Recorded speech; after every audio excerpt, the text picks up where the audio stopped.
নিয়েছি 90 দিনের চ্যালেঞ্জ, আর সেই 90 দিনের মধ্যে আজকে ডে 47। হে গাইজ, আমি এসেছি সুরাটে, আর আমি সুরাটে এসেছি বেসিক্যালি তোমার ডায়মন্ড সেটিং এর কাজ শেখার জন্য। আর আমি এখন যাচ্ছি আমার সেই কর্মস্থলে যেখানে আমি কাজটা শিখছি। So let's go.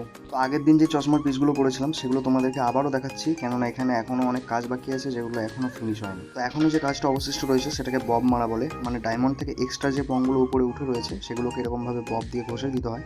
ববটা কিন্তু খুব সাবধানে মারতে হয়, কেননা বব মারার সময় যদি ডায়মন্ডে ওই রেড ববটা ঠেকে যায় তো ডায়মন্ডটা পুরো নষ্ট হয়ে যাবে। আর এটাকে অনেক সাবধানতার সাথে করতে হয়। যেহেতু আজকে শুক্রবার ছিল তাই কাজগুলো তাড়াতাড়ি ফিনিশ করে আমি চলে গেলাম নামাজ পড়তে। তো নামাজ পড়ে লাঞ্চ কমপ্লিট করে এসে আমি ধরেছিলাম চশমার এই পিসগুলো, 9টা মতো পিস ধরেছিলাম। তো এগুলো কমপ্লিট করেছি, কিন্তু ভিডিও করা হয়নি, ভিডিও করতে ভুলে গেছি। তো সন্ধ্যের পরে এসেছিলো কিছু রিং, এগুলোর মধ্যে আমি একটাও করতে পারিনি যেহেতু আমি চশমার পিসগুলো করছিলাম। তো নেক্সট ডে গিয়ে যদি দেখি কিছু অবশিষ্ট আছে তো সেগুলো আমি কমপ্লিট করবো, তোমাদেরকে অবশ্যই দেখাবো। আর তোমরা যদি ভিডিওটা অবধি দেখে থাকো তো ভিডিওটা অবশ্যই একটা লাইক করে দিও, আর চ্যানেলে নতুন হয়ে থাকলে প্লিজ চ্যানেলটিকে সাবস্ক্রাইব করে দিও। বাই।